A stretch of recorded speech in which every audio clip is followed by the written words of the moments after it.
മീനല്ലേലും വാങ്ങും. അതിന് നമ്മുടെ കൃഷിക്കാരനോ അല്ലെങ്കിൽ വീട്ടിൽ അങ്ങനെയുള്ള പിന്നെ ഗ്രോസറിയും ഫിഷോ മീറ്റോ ഒക്കെ വാങ്ങാൻ പോകുന്നവരാണ് അത് ചെയ്യുന്നത്. ഇന്നിപ്പോൾ ഇവിടെ വന്ന സ്ഥിതിക്ക് എൻ്റെ ഇഷ്ടത്തിന് വാങ്ങി. ഈ പത്മശ്രീയൊക്കെ സംബന്ധിച്ചൊരു വിവാദത്തിന് ഒരു സത്യാവസ്ഥ പുറത്തു വന്നു. അതായത് ഗോപിയാശാൻ തന്നെ വെളിപ്പെടുത്തി. ഞാൻ അന്നേരവും ഒന്നും പറഞ്ഞില്ലല്ലോ, ഇപ്പോഴും ഞാനൊന്നും പറയില്ല. പറഞ്ഞത് സ്വകാര്യമായി പറഞ്ഞത് നമ്മുടെ മനസ്സിൽ തന്നെ സൂക്ഷിക്കും. അതങ്ങനെ സൂക്ഷിക്കും.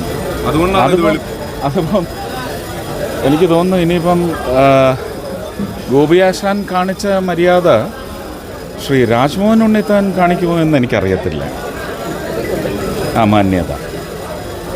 കാരണം നിങ്ങളെല്ലാം അറിയേണ്ടത് വെറുതെ ജനങ്ങളെ പറ്റിക്കാൻ വേണ്ടി വാചകം അടിക്കരുത്. ഇന്ന് വരെ ഞാനത് ചെയ്തിട്ടില്ല. ഒരു പ്രേമേന്ദ്രൻ പ്രധാനമന്ത്രിയുടെ കൂടെ കഴിക്കാൻ പോയി, അതുകൊണ്ട് ഞാൻ ഗുരുവായൂർ പോയില്ല. ദയവേത് നിങ്ങൾ മനസ്സിലാക്കുക, എൻ്റെ കല്യാണ കത്ത് ക്ഷണക്കത്ത് നിങ്ങൾ പരിശോധിക്കുക. 9 മണിക്കും 10 മണിക്കും ഇടയ്ക്ക് ഗോകുലം പാർക്ക് ഹോട്ടലിൽ ചടങ്ങിനാണ് ഞാൻ എല്ലാവരെയും ക്ഷണിച്ചിരിക്കുന്നത്. അത് ഗുരുവായൂർ ക്ഷണിച്ചവരെ പറഞ്ഞാൽ മനസ്സിലായോ? നിങ്ങൾ ലെറ്റർ ചെക്ക് ചെയ്യും. അവിടെ വന്നവരിൽ നിന്ന് എനിക്ക് അനുവാദം കിട്ടി, ഒരു നമ്പർ തന്നു. ആ നമ്പറിൽ ഉൾപ്പെടുത്താവുന്നവരിൽ കൂടുതൽ ഞാൻ ഉൾപ്പെടുത്തി. 52 പേർക്കാണ് പെർമിഷൻ തന്നത്. ഞാൻ 78 പേരെ കൊണ്ടുപോയി. അത് തലേ ദിവസം രാത്രിയാണ് ആ എക്സ്ട്രാ നമ്പേഴ്സ് എനിക്ക് അനുവദിച്ച് കിട്ടുന്നത്.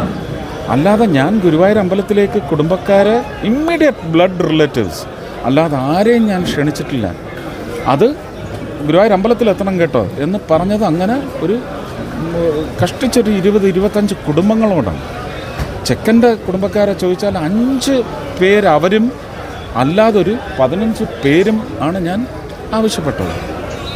അങ്ങനെ ചെയ്യാനൊക്കത്തുള്ളൂ. കാരണം പ്രധാനമന്ത്രിയാണ് വരുന്നത്, നരേന്ദ്രമോദി അല്ല വരുന്നത്. അപ്പോൾ അതിൻ്റെ ചിട്ടവട്ടങ്ങൾ സുപ്രീം കോടതിയുടെ 84 റൂളിംഗ് വെച്ച് നടപ്പിലാക്കിയേ പറ്റൂ. അതിന് ബാധ്യസ്ഥനാണ് ഞാനെന്ന് ഒപ്പിട്ട് കൊടുത്തതാണ് കമ്മീഷണർക്ക്. അപ്പോൾ അതുകൊണ്ട് ക്ഷേത്രത്തിലേക്ക് ആരെയും ഒരാളെ ക്ഷണിച്ചത് നിങ്ങൾ പറ. ഞാൻ ഈ പറഞ്ഞ പാരാമീറ്റേഴ്സ് ആയിരുന്നു അവിടെ ക്ഷണിച്ചതിന് കാരണം. ക്ഷണിച്ചിട്ടില്ല. അപ്പോൾ അത് ജനങ്ങളെ പറ്റിക്കാൻ വേണ്ടി ഒരു മെറ്റീരിയലായിട്ട് ഉപയോഗിക്കരുത്.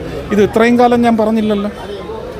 പക്ഷേ ഗോപിയാശാൻ അതിൻ്റെ മാന്യതയുടെ പാരമ്യതയാണ് പ്രകടിപ്പിച്ചത്. അദ്ദേഹത്തിന് ഞാൻ മറുപടി കൊടുത്തത് അങ്ങനെയും അല്ല. പക്ഷെ ആ മറുപടിക്കൊന്നും പ്രസക്തിയില്ല. സാധിക്കില്ല എന്നല്ല പറഞ്ഞത്. അതിന് ചില രീതികളുണ്ട്. അത് 2015 ശേഷം ആ രീതി എന്തൊക്കെ അഴിമതിയാണ് വരുത്തി വെച്ചതെന്ന് മനസ്സിലാക്കി ആ രീതി മാറ്റി ഇപ്പോൾ പുതിയ രീതിയിലാണ് കാര്യങ്ങൾ പോകുന്നത്. ഒരു 11 അംഗ കമ്മിറ്റിയുണ്ട്. ആ കമ്മിറ്റിയുടെ മുമ്പിൽ ഞാൻ സെൽഫ് അഫിഡവിറ്റാണ് രേഖപ്പെടുത്തേണ്ടത്. അപ്ലൈ ചെയ്യാത്ത ആൾക്കാർക്ക് കിട്ടില്ല. കിട്ടും. ചില പാവങ്ങൾക്ക് ഇത് അറിഞ്ഞുകൂടാ. നിങ്ങൾ കാണുന്ന അയ്യോ ഇവർക്ക് പത്മശ്രീ കിട്ടിയത്, ഇവരെന്താണ് ചെയ്തത്, 10 ലക്ഷം മരം വെച്ചോ എന്ന് നിങ്ങളെ അതിശയിപ്പിക്കുന്നുണ്ടെങ്കിൽ അതിനാണ് ദേശീയ ആദരവ് കൊടുത്തിരിക്കുന്നത്. അപ്പോൾ അങ്ങനെയുള്ള ആൾക്കാർക്ക് ആ പ്രദേശത്തുള്ള ആൾക്കാർ ഇവർക്ക് കൊടുക്കേണ്ടതാണ് എന്ന് പറഞ്ഞ് അപ്ലൈ ചെയ്യും. അപ്പോൾ അവരുടെ ഒരു അഫിഡവിറ്റ് അവിടെ രേഖപ്പെടുത്തും. എനിക്ക് ഇന്ന കാരണങ്ങൾ കൊണ്ട് ഇത് കിട്ടണമെന്ന് എനിക്ക് അപ്ലൈ ചെയ്യാം. ഞാൻ അപ്ലൈ ചെയ്തിട്ടുണ്ടോ എന്ന് അന്വേഷിക്കും. ഇന്ന് വരെ അന്വേഷിക്കും. എൻ്റെ ഒരു ആപ്ലിക്കേഷൻ കാണിച്ചു തരാമോ? ചെയ്തിട്ടില്ല. പക്ഷേ അടുത്ത വർഷം ഞാൻ അപ്ലൈ ചെയ്യും. ഞാൻ തീരുമാനിച്ചു. അപ്പോൾ അത് മോഹൻലാലായാലും അപ്ലൈ ചെയ്തു. അതിനുശേഷം ഒരു കോഡ് നമ്പർ കിട്ടും ഇവരുടെ ഫയലിൻ്റെ. ആ നമ്പർ എന്നെപ്പോലെ പലരും അവിടെ റെക്കമെൻഡ് ചെയ്യും. ഇതാണ് ഞാൻ അദ്ദേഹത്തോട് പറഞ്ഞത്. പക്ഷേ അദ്ദേഹം അത് മറന്നിട്ടുണ്ടാവും. അല്ല, അപ്ലൈ ചെയ്ത് എനിക്ക് നമ്പർ തന്നിട്ടുണ്ടെങ്കിൽ ഉറപ്പ് ഞാൻ റെക്കമെൻഡ് ചെയ്തിട്ടുണ്ടാവും. എനിക്ക് ഓർമ്മയില്ല. ഇല്ലാത്ത കാര്യം ഞാൻ പറഞ്ഞിട്ട് പിന്നെ അതിനെ അടുത്ത വിവാദമാക്കാൻ വയ്യ. മകനിതൊന്നും അറിയാത്തത് കൊണ്ടായിരിക്കും. ഞാൻ പറയുന്നത് എന്നെ സംബന്ധിച്ച് ഗോപിയാശാനും കുടുംബവുമാണ് പ്രസക്തം. കാണൂ ഗോപിയാശാനെ കാണൂ. അല്ല, അത് അദ്ദേഹത്തിൻ്റെ രാഷ്ട്രീയ അല്ല. ഞാനത് മാനിക്കുന്നു.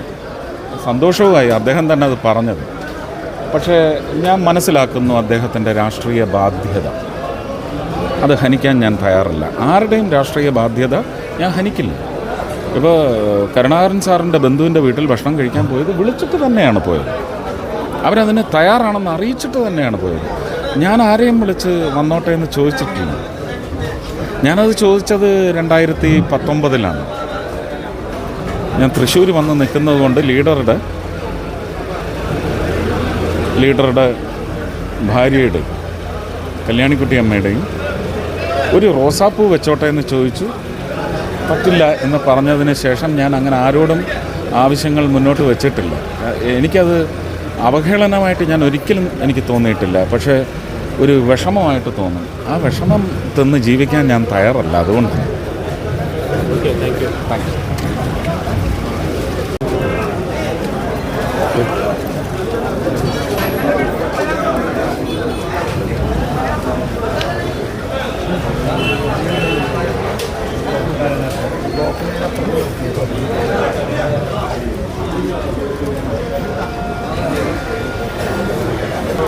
കല്യാണം കത്താണ്. കാരണം കാത്തിരിക്കുക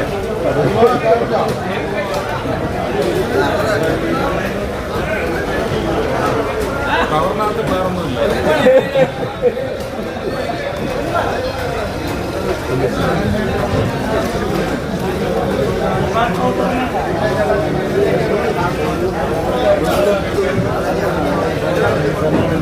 സെൻറ്റർ